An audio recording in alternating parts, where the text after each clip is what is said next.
You're a treaty ally of the United States, and an important part of that treaty is mutual defense. You were also in Washington recently, and you had a conversation with the new president, Donald Trump. Are you convinced that if the Philippines faced a security challenge, the U.S. under Mr. Trump would come to your defense? I am.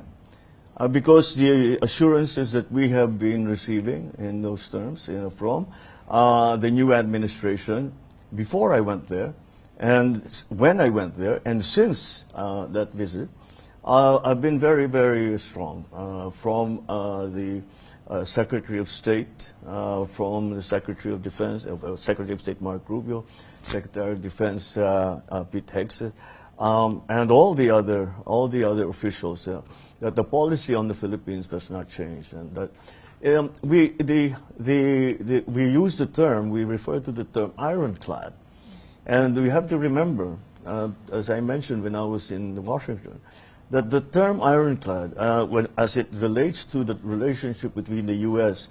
and the Philippines, was actually coined by Mr. Trump in his first term, and when he was asked about the Philippines.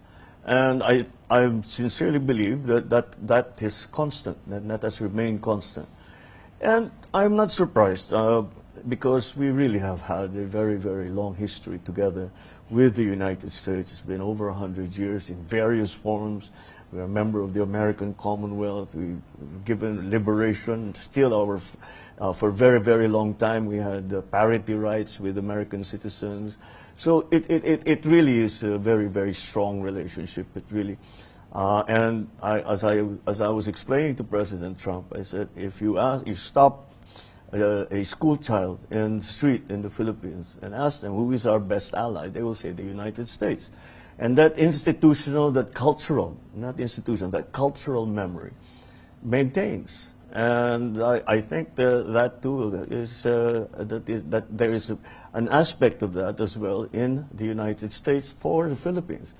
We do have over 2 million Filipinos in the United States, so we are also very much woven into the fabric of their society in a good way. It is, and again, it has been a very long and very good relationship, and I think it will remain so. I'm sure it will remain so. I'm not sure how many old allies of the U.S. are in a position to say that, but again, like I said, it's good to see your optimism. Well, I wouldn't hazard a guess, but I'm only expert in the Philippine situation.